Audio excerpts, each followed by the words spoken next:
삶 가운데 가득하기를 축복합니다. 하나님의 은혜가 우리 가운데 가득하길 기도합니다. 하나님의 사랑이 당신의 삶 가운데 가득하기를 축복합니다. 하나님의 은혜가 우리 가운데 가득하길 기도. Let's sing it, Basa. Cinta Tuhan untukmu selalu ada bagimu, semakin indah, semakin besar. Anugerah Tuhan sempurna ada dalammu dan takkan pernah meninggalkanmu. Once again, cinta Tuhan untukmu, cinta Tuhan untukmu selalu ada bagimu, semakin indah, semakin besar. Anugerah Tuhan sempurna ada dalammu dan takkan pernah meninggalkanmu. I'm gonna teach you a little bit of a Korean church culture that when we sing, we're not just worship and praising. It's a very big part of our church, but also we bless each other because we are brothers and sisters, right? So, like, it's how amazing God is that He called Koreans come solo and have a worship together. It's like a glimpse of heaven, isn't it? So, while we sing this praise, we're not just praising God, but also we want to bless each other. So, we used to raise our hand like this. That means I bless you, I bless you, I bless you. So that's the front, to your left side, to your right side, to your friend, and to your mom and dad, whoever here. So we just bless each other. Can we do it? Okay, come on, 3, 4. Cinta Tuhan untukmu selalu ada bagimu, semakin indah, semakin besar. Eye contact, eye contact. Anugerah Tuhan sempurna ada dalammu dan takkan pernah meninggalkanmu. Sing it once again. Cinta Tuhan untukmu, cinta Tuhan untukmu selalu ada bagimu, semakin indah, semakin besar. Anugerah Tuhan sempurna ada dalammu dan takkan pernah meninggalkanmu. So this time, when the worship started, I can feel that the worship team of Solo is different. It's something special. Like, I saw you guys dancing and so energetic, and you guys are so amazing. So come on, church, let's raise our hand to our worship team and let's bless them. Shall we do this? 1, 2, 3, 4.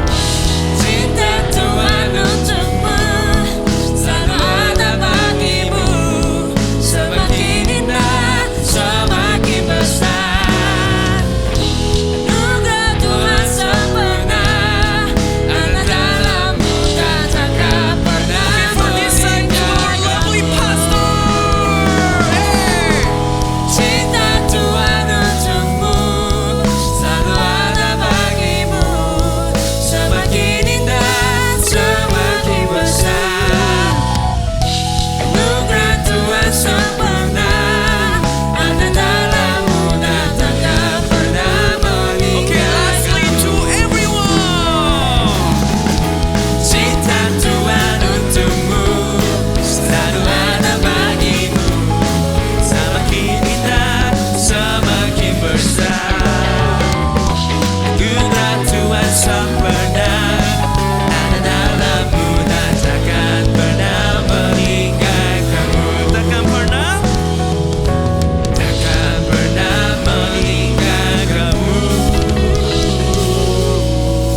Mari kita saat teduh sejenak.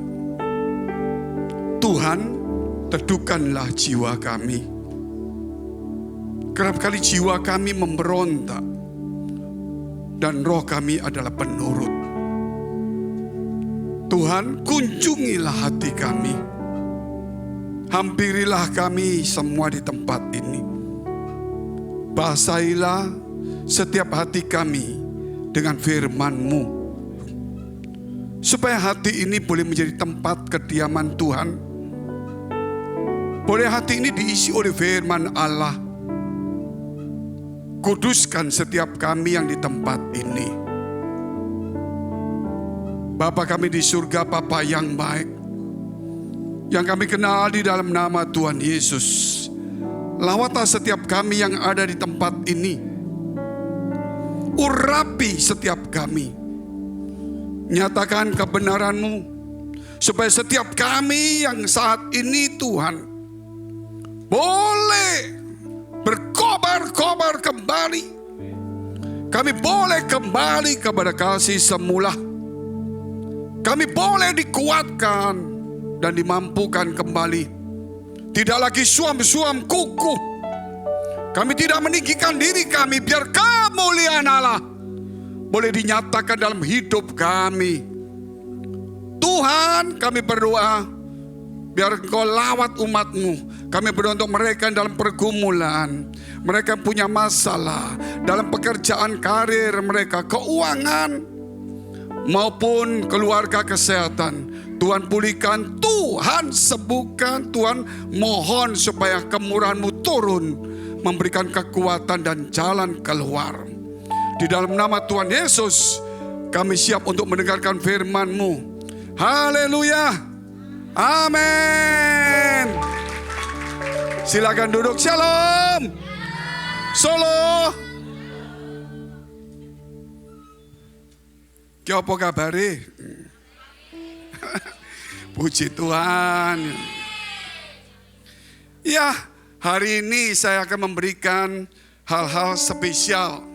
Apa yang saya dapat dari Tuhan, saya harus menyampaikannya selagi ada waktu untuk banyak orang yang mau mendengar semuanya. Saya tidak punya kewajiban atau tugas untuk membuat orang itu percaya atau tidak terhadap apa yang saya ceritakan atau saksikan. Tugas saya adalah bersaksi dengan benar. Jadi Bapak, Ibu, Saudara semua, percaya nggak percaya itu urusan masing-masing. Tapi tugas saya harus bersaksi dengan benar. Karena zaman sekarang kebenaran ini sudah hampir sulit terlihat. Semua orang ingin menonjolkan, ingin menjadi ya macam-macam. Tetapi sebenarnya lupa untuk menunjukkan Kristus yang ada di dalam dirinya. Suatu malam saya melihat satu penglihatan malam. Saya melihat ada sebuah kitab yang tergantung di langit. Kemudian kitab itu turun di depan saya dan terbukalah kitab itu. Dan ternyata ada beberapa kalimat yang ada di situ. Dan saat itu saudara yang dikasihi Tuhan, saya melihat ada nama saya dan juga masing-masing punya nama yang percaya Yesus, namanya ada juga. Bukan hanya saya, masing-masing. Dan kemudian saya menjumpai ada di bawah nama itu ada satu kalimat. Ini saya akan terangkan kalimat itu. Dan sebelah kanan, ini karena terbuka, sebelah kanan itu ada 7 kalimat. Yang di bawah lagi ada 1 kalimat. Total 10 kalimat. Salah satunya nama saya atau mungkin nama saudara juga. Dan kemudian kitab itu terdiri dari 3 bahasa. Yang kiri kosong, yang di bawah tulisan nama itu dalam huruf Mandarin Chinese, padahal saya tidak terlalu banyak paham bahasa Mandarin, tapi saat itu langsung mengerti. Kemudian yang sebelah kanan di atas itu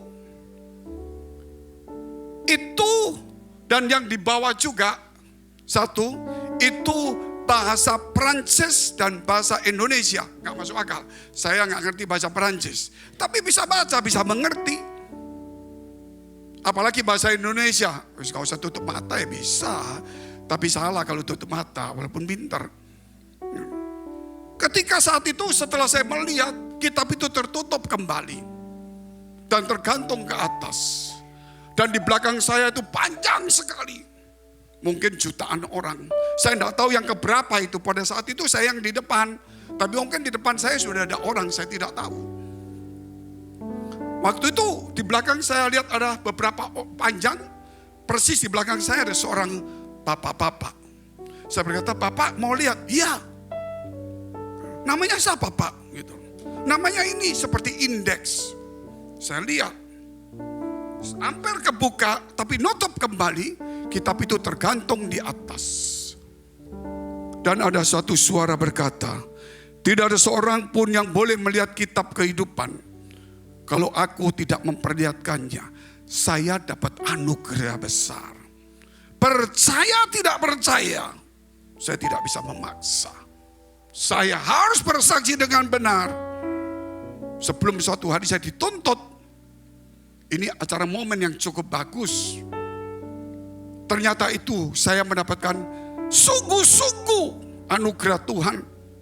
Bukan kekayaan berlimpah. Bukan sesuatu materi, walaupun itu kita inginkan semua. Tetapi melihat kitab kehidupan itu, saya betul-betul itu berubah total.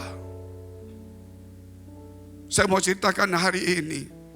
Yang sebelah kiri itu nama setiap orang yang percaya kepada Tuhan Yesus, namanya terdaftar dalam kitab kehidupan. Tapi ingat, namamu ada di sini. Nama saya ada di sini karena percaya Tuhan. Tapi yang di sini harus diperhatikan juga. Itu nempel predikat itu pada kita. Oh, saya percaya anak Allah. Oke lah, itu diberi Tuhan. Saya mau tanya, kalau Allah itu mulia enggak? Ada kemuliaan Allah enggak? Kalau ini kemuliaan, terus saya jadi anaknya, berarti ada kemuliaan enggak? Ada kemuliaan. Itulah yang Tuhan mau ketika kita percaya. Jangan berhenti pada percaya saja. Tetapi ada kemuliaan Tuhan. Tertulis dalam bahasa Mandarin. Artinya Yung Yen Ta Yung. Itu kalau kuainya. Yaitu kemuliaan dari kata Yungnya itu raja. Mulia. Jadi kemuliaan harus ada. Saya mau ajak saudara untuk melihat ayatnya firman Allah. Yaitu Yohanes 15 ayat 6 sampai dengan 8. Barang siapa tidak tinggal di dalam aku, yaitu kemuliaan Tuhan, ia dibuang keluar seperti ranting dan menjadi kering. Kemudian dikumpulkan orang dan dicampakkan ke dalam api lalu dibakar. Jikalau kamu tinggal di dalam aku, dan firmanku tinggal di dalam kamu. Jikalau kamu tinggal di dalam aku, kita yang pergi ke Tuhan, bukan Tuhan pergi kita. Setelah dia buat kita percaya, kita harus tinggal pada dia. Dan firman-Nya tinggal pada kita. Mintalah apa saja yang kamu kehendaki dan kamu akan menerimanya. Mudah.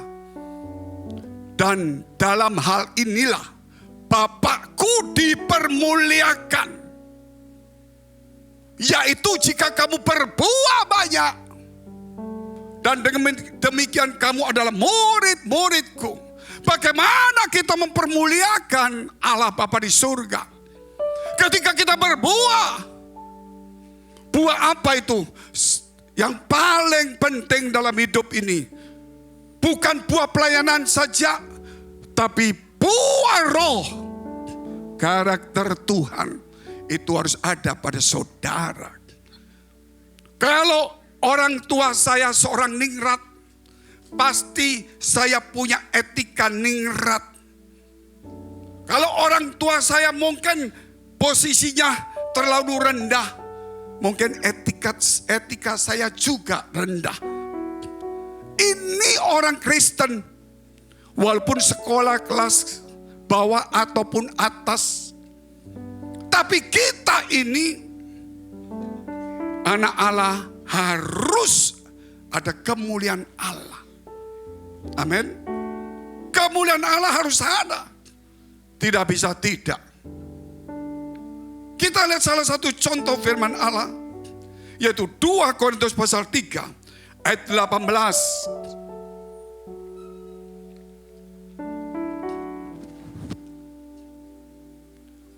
Dan kita semua mencerminkan kemuliaan Tuhan.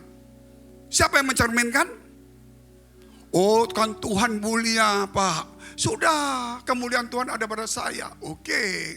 Tapi apakah kita mencerminkan kemuliaan Allah? Cermin itu berarti saudara kaca. Kalau saudara lihat, itu dia memantulkan apa yang terlihat.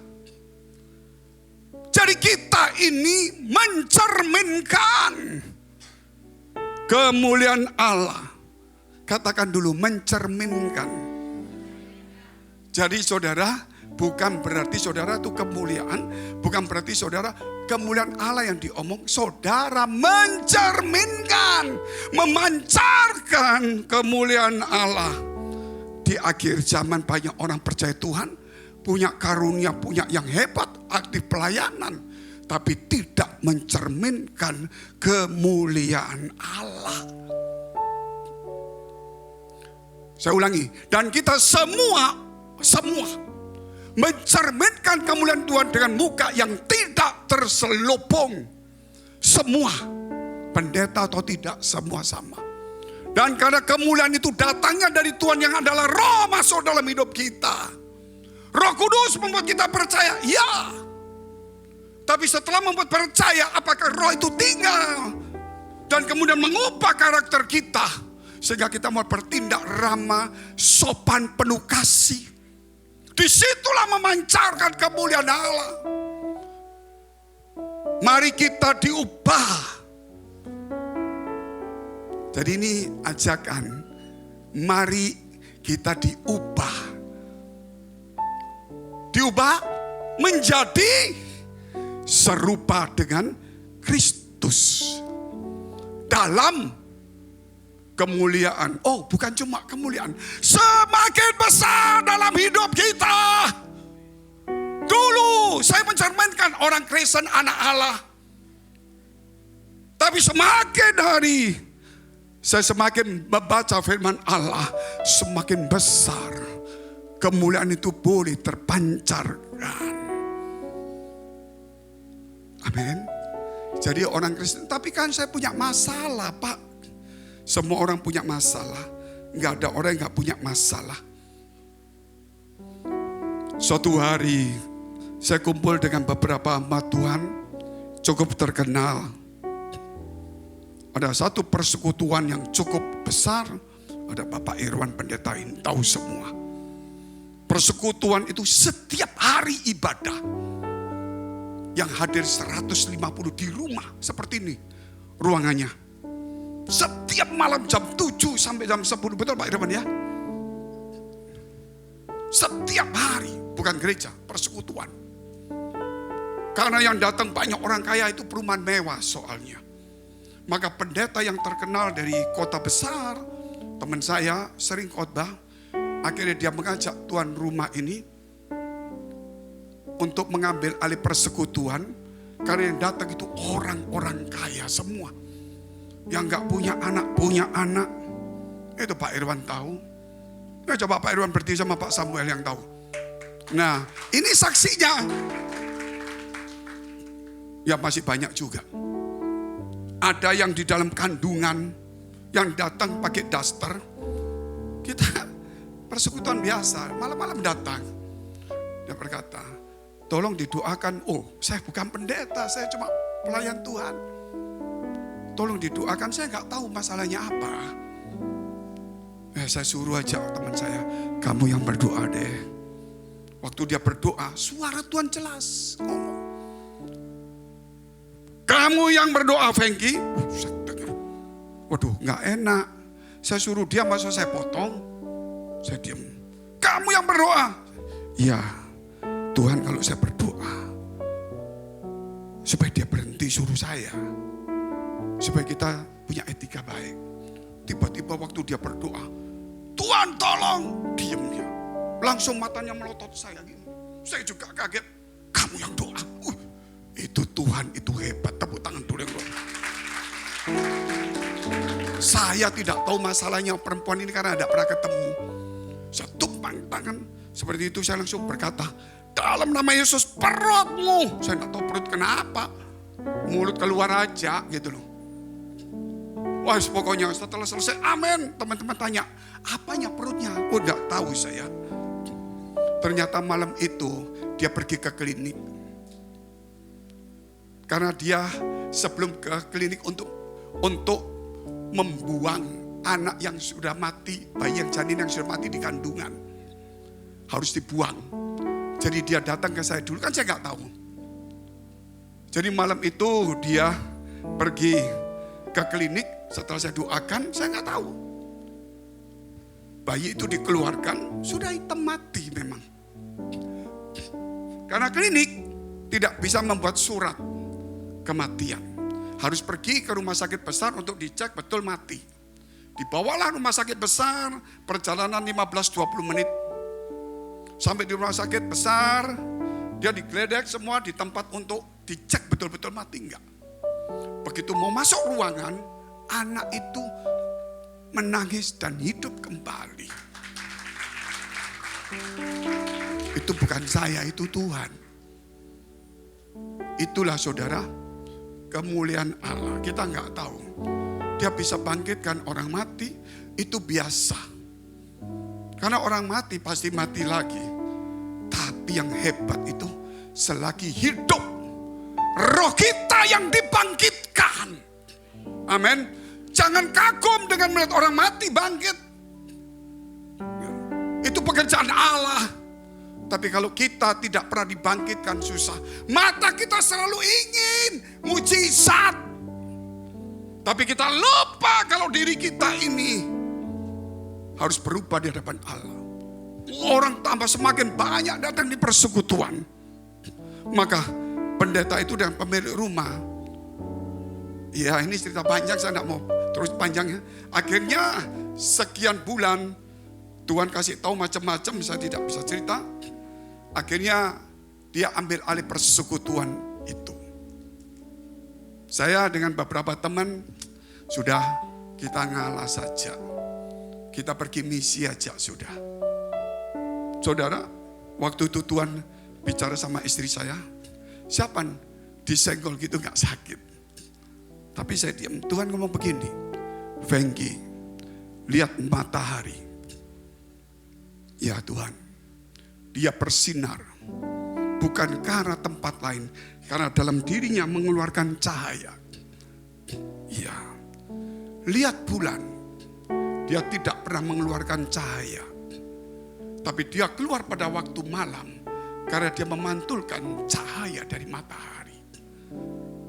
Dunia ini gelap. Engkau harus memantulkan walaupun engkau bukan terang. Engkau harus memantulkan cahaya itu di kegelapan dunia. Walaupun engkau bukan gelap. Engkau air. Air biasa. Tapi ketika ada bulan itu yang memantulkan matahari, sinarnya di bulan.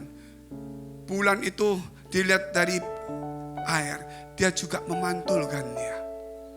Jadi tidak ada kata lain, pendeta atau tidak, saudara bulan atau air, setiap orang akan memantulkan cahaya kemuliaan Allah. Amin. Jadi jangan bilang, oh maaf itu kan pendeta, saya kan baru. Oh maaf itu pelayanan lama, saya enggak ada. Saudara mau pelayanan atau tidak, semua harus memantulkan, mencerminkan kemuliaan Allah yang semakin besar. Walaupun kita bukan cahaya. Dan Tuhan berkata, itulah kasih. Jikalau kamu tidak bisa mengasihi dan dunia tidak bisa melihat kasih di dalam dirimu, itu hanya agama saja. Banyak orang Kristen sekarang hidupnya agamanya bagus, pelayanannya bagus, karunia bagus. Satu saja, mengampuni tidak bisa. Betul ya. Makanya suatu hari Tuhan Yesus mengajar kepada murid-muridnya, jikalau ada satu saudaramu yang berbuat salah kepada kamu dalam satu hari, 7 kali berbuat salah padamu, 7 kali juga dia minta maaf kepada kamu. 7 kali kamu harus mengampuni. Bukan 1 hari 1 kali, bukan seminggu 7 kali. 1 hari 7 kali orang yang sama melukai kita 7 kali sehari. Dan terus maaf Pak, iya. Maaf lagi Pak, iya. Maaf lagi, aduh sudah cakup. Tidak ada. Iya. Murid-murid ketika mendengar itu berkata begini, Tuhan, tambahi iman kami untuk mujizat. Dia nggak pernah minta tambahi iman kami. Dia sudah punya iman. Amin. Tapi ternyata Tuhan mengajar 7 kali sehari. Orang yang sama berbuat salah, engkau harus mengampuni. Ampun, tambahi iman kami. Makanya iman ketika ditambah, naik ke atas. Iman, pengharapan, dan kasih. Yang terbesar adalah kasih. Jadi jangan cuma kagum percaya Tuhan terus punya iman mujizat. Kalau engkau bisa mengampuni itu lebih daripada mujizat. Loh, kok bisa begitu Pak? Ini bagaikan orang mati berhentikan hujan. Itu pekerjaan Allah. Gak ada yang mustahil bagi Allah. Kalau mengampuni itu pekerjaanmu. Tepuk tangan dulu untuk Tuhan yang luar biasa. Jadi kalau saudara dilukai temanmu atau salah pada kamu, kamu jangan marah.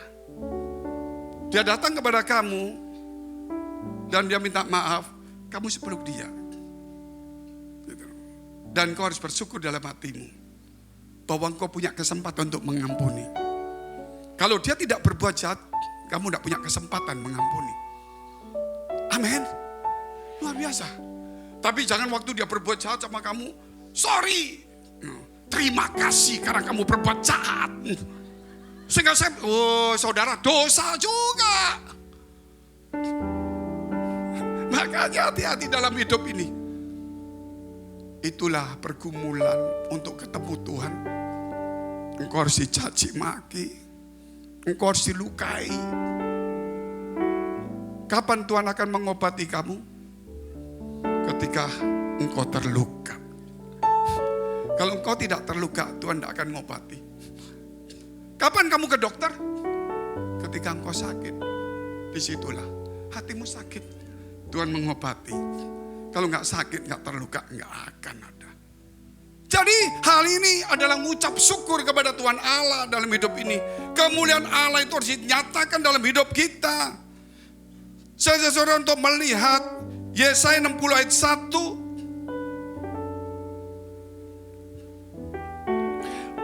Bangkitlah, menjadi teranglah. Tadi kan dikatakan mari. bangkitlah. Itu Tuhan perintahkan, bangkitlah, menjadi teranglah. Sebab terangmu datang dan kemuliaan Tuhan di sana. Bukan terbit atasmu. Amin. Terbit itu bukan berarti engkau terang. Berarti terang itu sudah ada di dalam hatimu, tapi belum memancar keluar. Terbit itu ketika lihat matahari terbit, oh muncul. Orang Kristen harus bisa kemuliaan Allah itu terbit atas hidup kita. Kapan? Ketika engkau mengalami tekanan, hinaan, fitnaan, dan masalah. Nggak ada yang amin Pak Pendeta, soal itu nggak enak. Mendingan kita makan nasi gudeg, nasi liwet aja.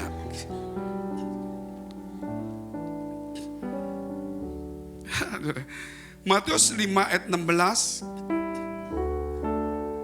Demikianlah hendaknya, berarti itu kan perintah lagi, himbauan. Terangmu percaya di depan orang, supaya mereka melihat perbuatanmu yang baik, dan mereka memuliakan Bapakmu di surga. Kapan saudara berbuat baik? Ketika ada orang membutuhkan pertolongan. Amin. Kapan saudara berbuat baik?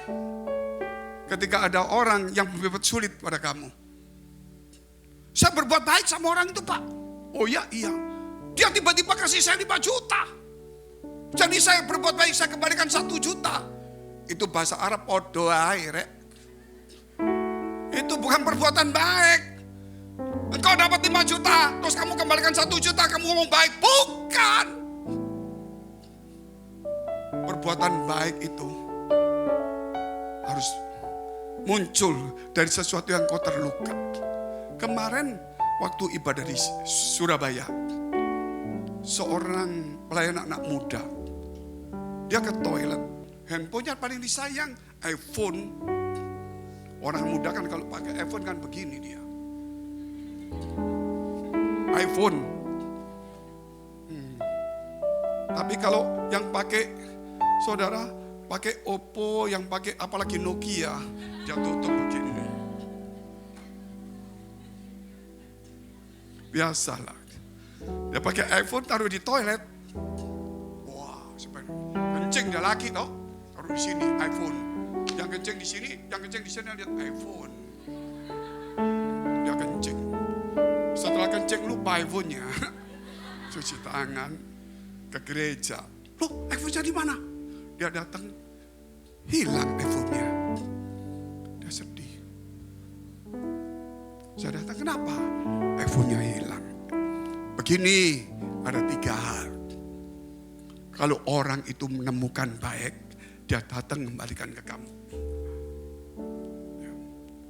Kalau dia sengaja mencuri atau tidak mau kembalikan, nggak bisa. Ketiga, kalau memang itu kebetulan temanmu di gereja, karena dia tidak tahu murid siapa, itu dikembalikan. Iya Pak, saya kasih tahu, sudahlah. Yang hilang itu anggap aja yang menemukan itu butuh uang. Betul gak saudara? Dia masih iyanya tapi lemes saudara. Sudahlah, anggap aja dia butuh uang supaya kamu rela lah. Yang penting kan bukan dicuri, kamu yang salah.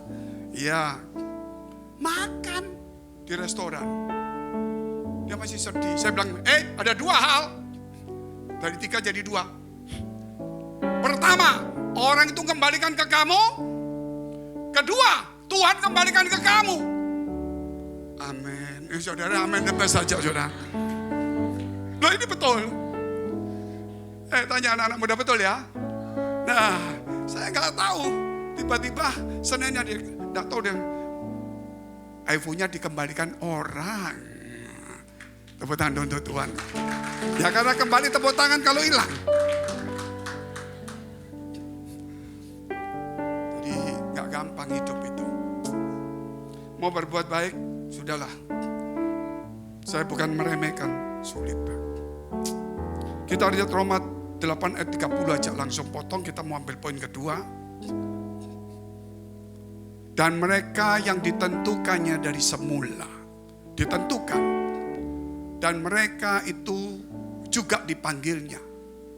Dan mereka yang dipanggilnya, mereka itu juga dibenarkannya. Dan mereka yang dibenarkannya itu, mereka itu juga dipermuliakan yang terakhir. Ketika saudara melihat kitab kehidupan, kita telah dipanggil nama kita. Kita telah dibenarkan, kita telah dipilih. Makanya nama kita dalam kitab kehidupan. Tapi yang terakhir, dipermuliakan. Amin.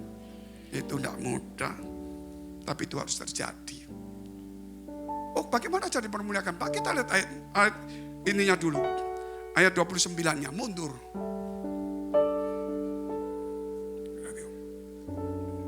Sebab semua orang dipilihnya dari semula. Mereka juga ditentukan dari semula. Untuk, ini yang gak kita lupa, menjadi serupa dengan gambaran anaknya. Coba saudara lihat kiri kanan. Wih, orang desa ini. Maaf ya, ini orang desa, maksudnya kita desa ini. Biar desa, saudara, tidak ada yang persis model kayak Yesus itu, nggak ada. Muka pasti beda semuanya, betul nggak? Tapi di dalam itu ada Yesus, karakternya, perilakunya. Coba lihat kiri kanan, betul enggak? Oh, enggak desa lagi, Pak. Karakternya karakter Kristus. Solo ini bukan desa loh. Betul, saudara. Tapi sebenarnya juga setengah desa.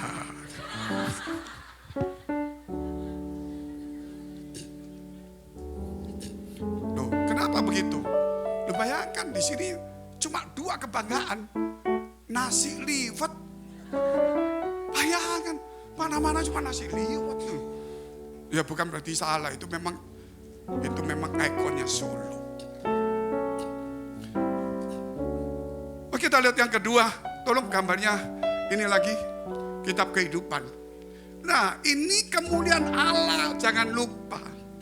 Nama kita terdaftar di surga. Kita dipanggilnya, kita dipilihnya, kita ditentukannya. Amin. Nah, sudah menjadi serupa dengan gambar anaknya, supaya ada kemuliaan Allah. Ini rahasia besar. Ini saya, karena memang tugas saya cerita. Kalau panjang nggak boleh. Kita lihat yang kedua. Kita langsung lompat dari sini ke sini aja. Ini dalam bahasa Indonesia. Nah, ini tadi bahasa Mandarin yang saya lihat. Tapi besok apa sama saya nggak tahu. Mungkin saudara dikasih bahasa Honocoroko. Ya, Sansekerta mungkin, saya tidak tahu. Ya, kita nggak tahu. Tapi yang pasti nama saudara ada sesuai dengan pribadinya. Tapi kalau ini ya pasti kalimatnya sama, tapi mungkin bahasa beda. Tapi semua isinya sama, kehendak Tuhan.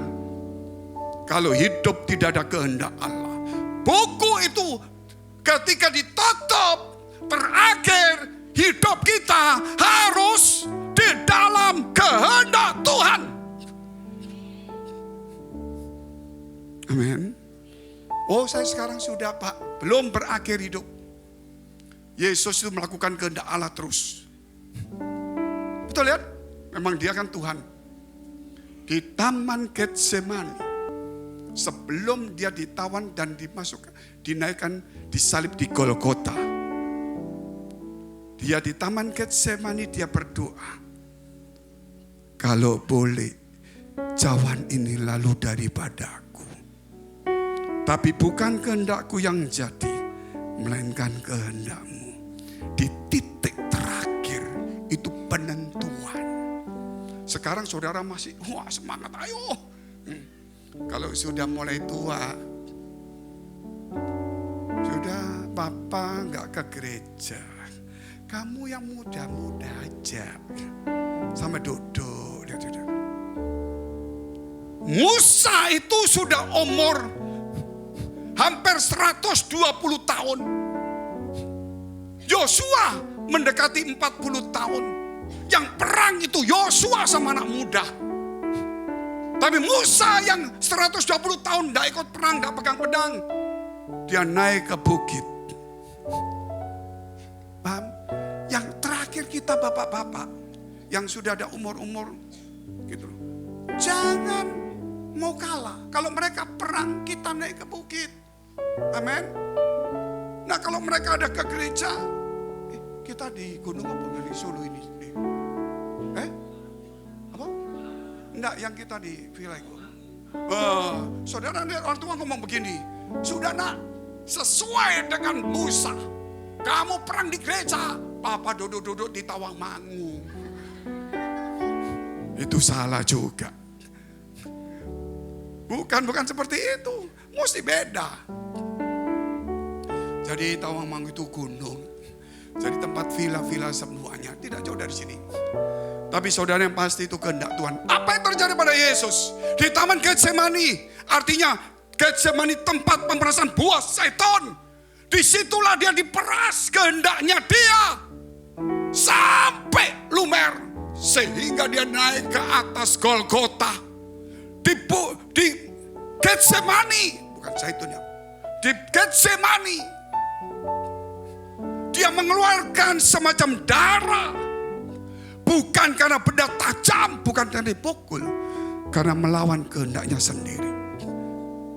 Baru di Golgota dia keluarkan darah karena ditusuk. Saudara yang dikasihi Tuhan, kita boleh berdarah-darah melayani Tuhan. Bisa enggak engkau menahan hawa nafsumu untuk menjadi serupa dengan Tuhan sampai mengeluarkan seperti itu? Belum tentu bisa. Makanya ketika dia sampai di Golgota, satu kalimat dua kata yang menutup dan mengalahkan semua berita dunia. Dia ngomong apa? Sudah selesai. Amin. Kalau kita saudara dipanggil, Fengky waktunya pulang, tunggu dulu Tuhan, belum selesai. Loh pelayanan belum selesai? Belum, deposito tak pindahin dulu. Kita ini harus betul-betul sudah selesai di akhir. Kapan sudah selesai? Ketika kita mematikan kehendak kita, itulah selesai.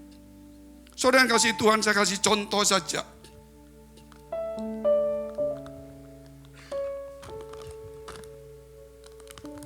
Bukan sulap.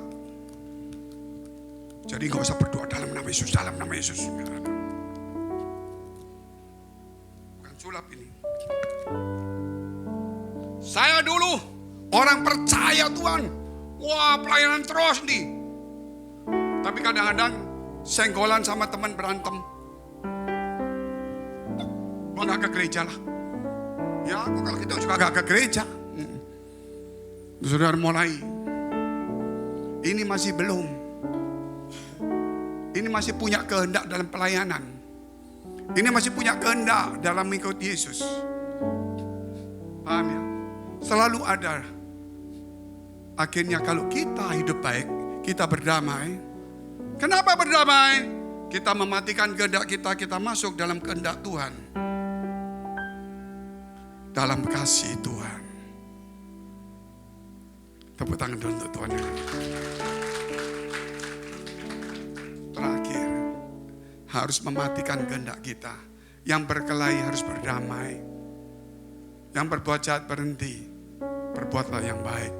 Baik bukan karena baik, didasari kasih. Baik tanpa dasar kasih, itu bukan kebaikan. Penipu selalu berbuat baik. Kalau orang berbuat baik bukan karena kasih, bukan. Kita lihat dulu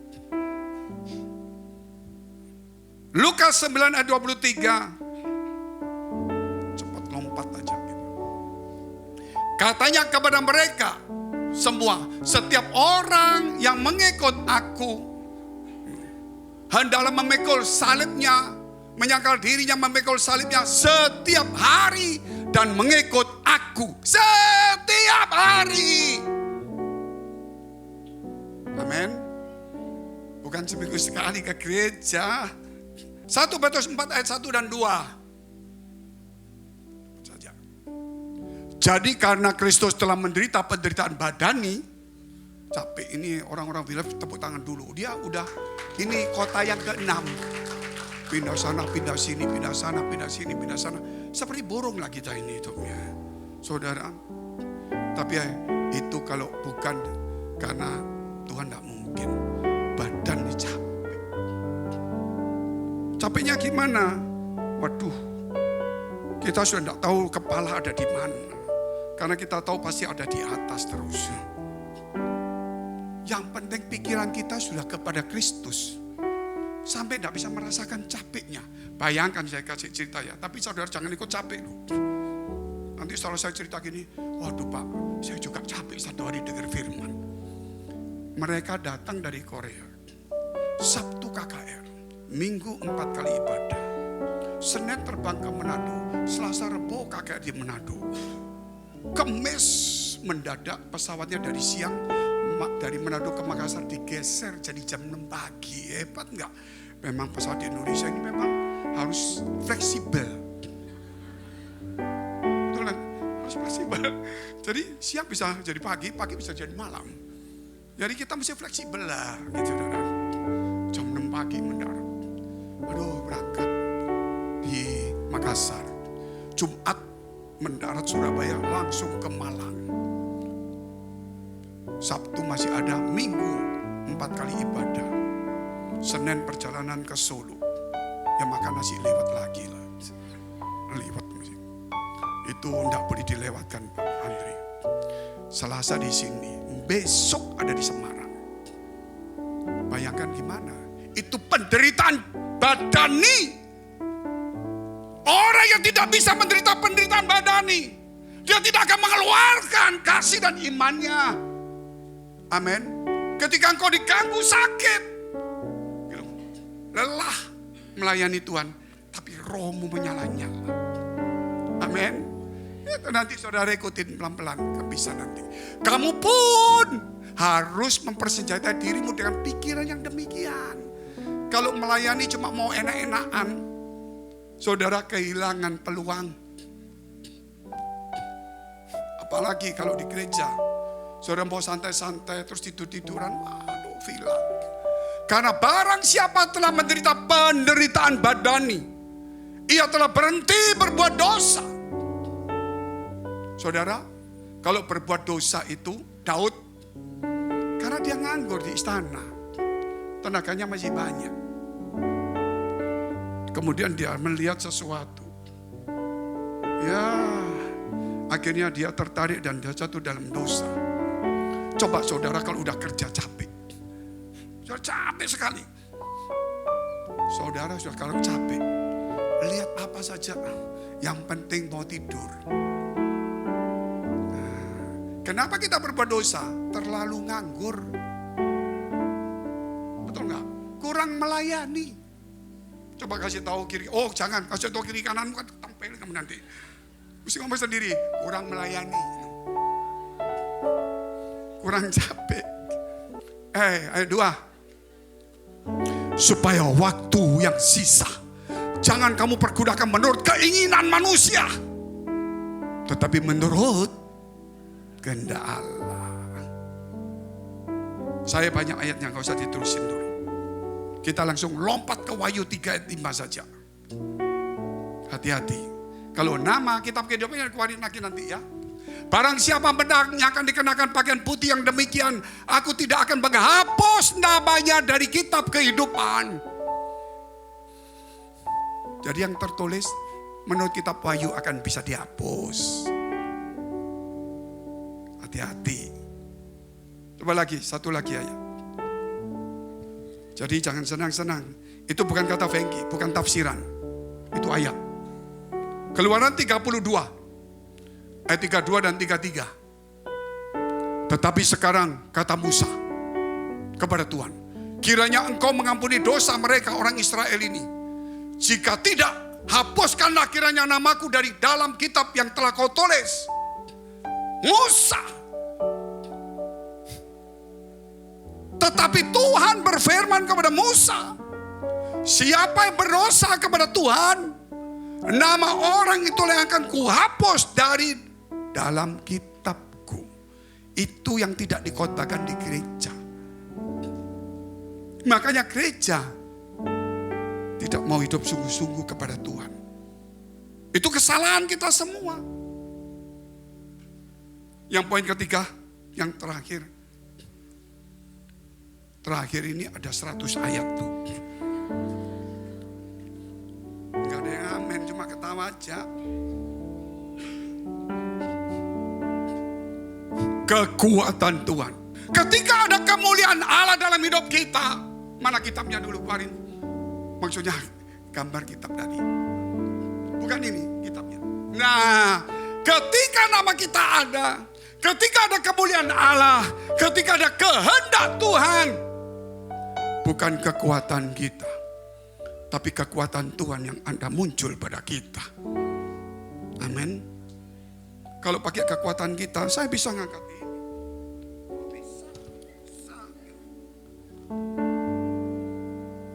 Ngangkat ini, oh bisa.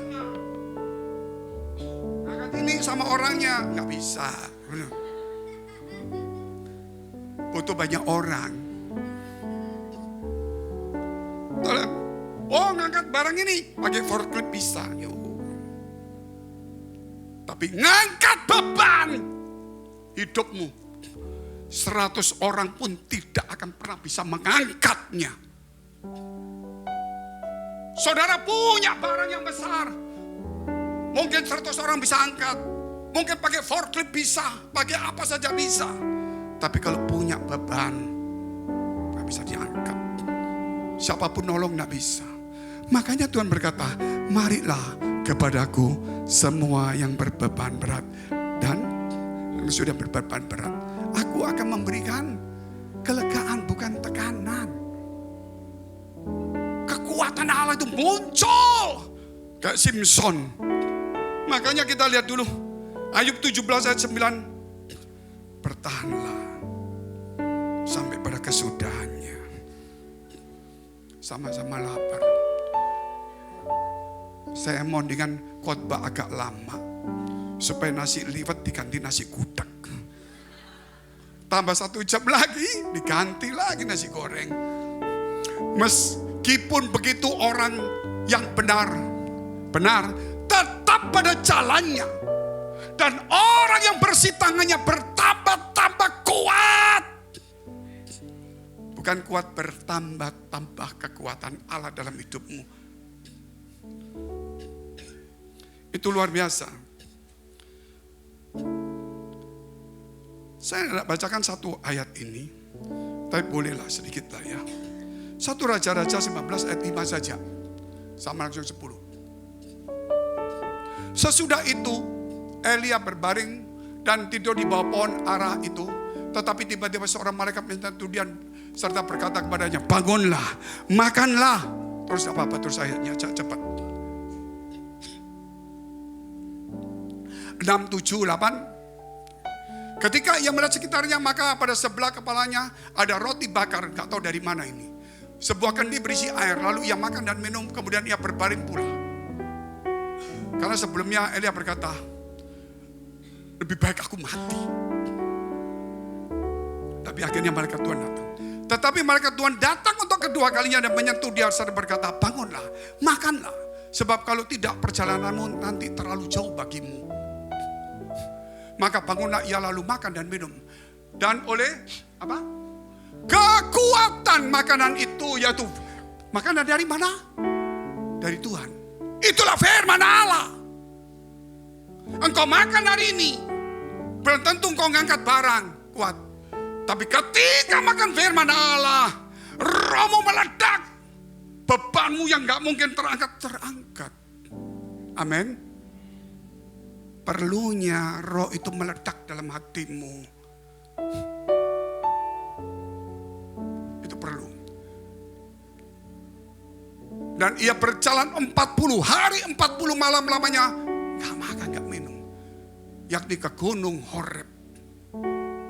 Terus di sana masuk lagi ke dalam sebuah gua, dan pada malam situ maka firman Tuhan datang kepadanya demikian, apakah kerjamu di sini hai Elia? Jawabnya kita sama-sama bersama, aku bekerja segiat-giatnya bagi Tuhan alam semesta. Sekali lagi, aku bekerja segiat-giatnya. Awas Pak, dengerin tadi ngomongnya Pak Andre. Dicatat itu paling kencang semua ini. Oke, kita selesaikan itu dulu. Kita langsung masuk Mazmur 84 ayat 7. Saya tinggal 2 ayat saja. Tapi 2 ayat itu cukup makan 1 jam. Mereka berjalan makin lama makin kuat, hendak menghadap Allah di Sion. Makin lama makin kuat. Orang berjalan bersama dengan Tuhan.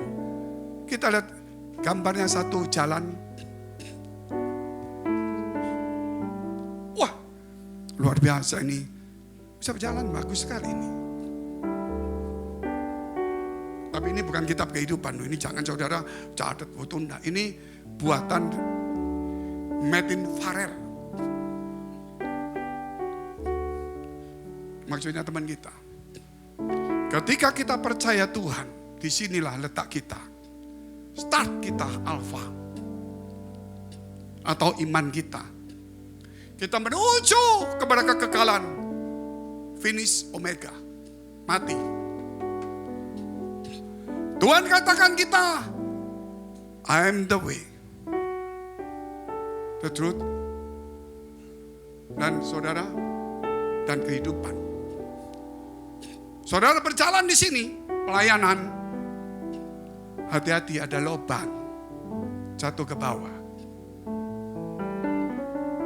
Halo? Nanti saya ngomong, diangkat sama Tuhan di sini, jalan lagi. Jengkel sama Pak Pendeta atau sama Wakil Pendeta, jatuh lagi lebih dalam. Tuhan angkat lagi. Balik lagi dia. Diberi karunia Tuhan hebat. Bikin jalan sendiri. Kesombongan. Dari sombong, jatuhlah di sini. Betul saudara? Akhirnya jalan terus. Bikin kesombongan lagi. Dipakai Tuhan, ditolong Tuhan, jatuh lebih dalam lagi. Sudah gak ada jalan. Dari sini, iblis yang tangkap. Nah, saya kasih contoh.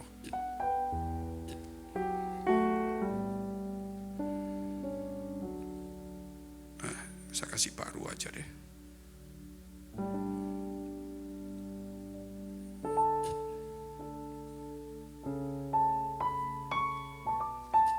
Bukan sulap ya. Tidak berubah jadi uang loh, sampai bingung. Ini kita hidup, kita percaya Tuhan, dibersihkan. Kita punya iman. Iman. Disiram sama Tuhan, iman, punya iman.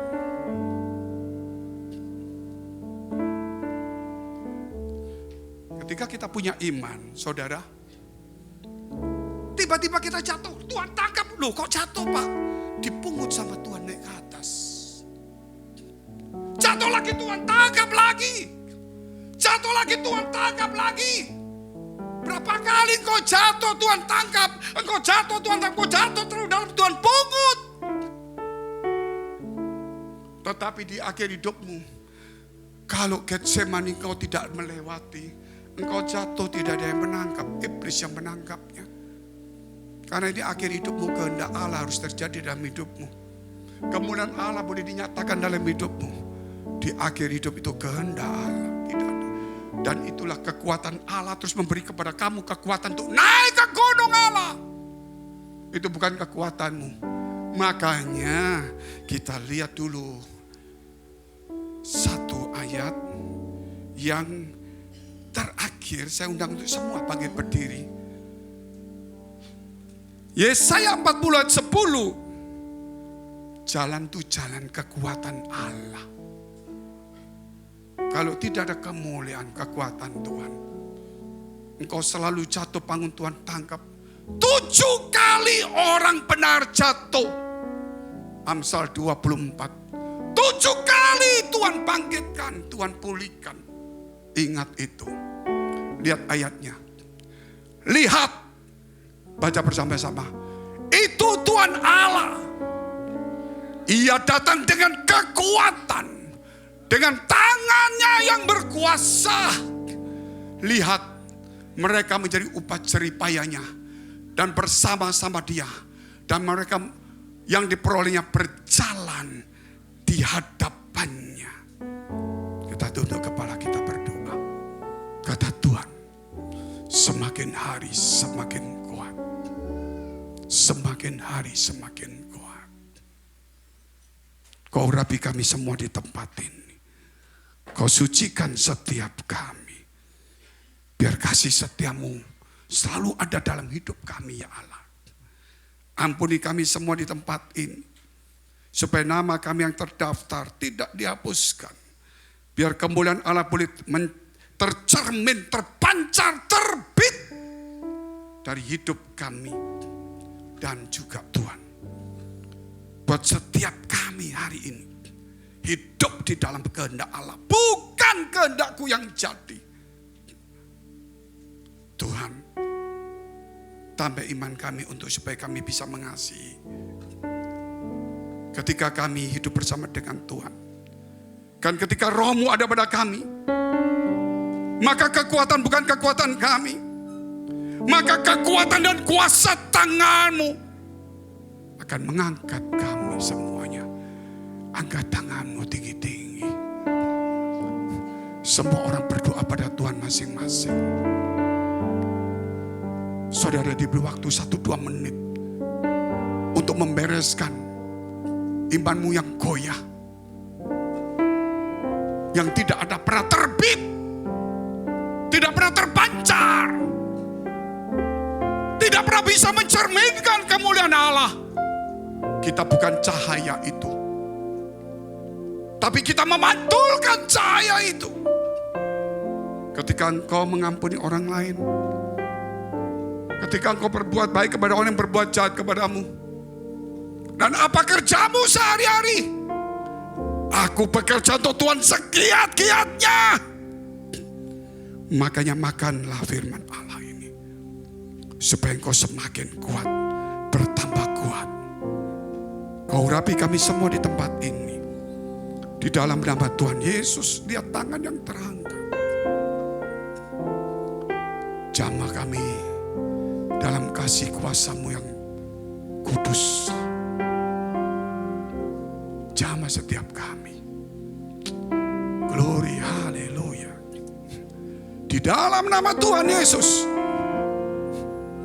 kami sudah mengucap syukur dan berdoa. Kami berdoa syafaat untuk gereja-gereja yang ada di muka bumi ini. Bagi para hamba Tuhan sampai kepada semua jemaatnya. Kiranya Tuhan memberkati mereka semua.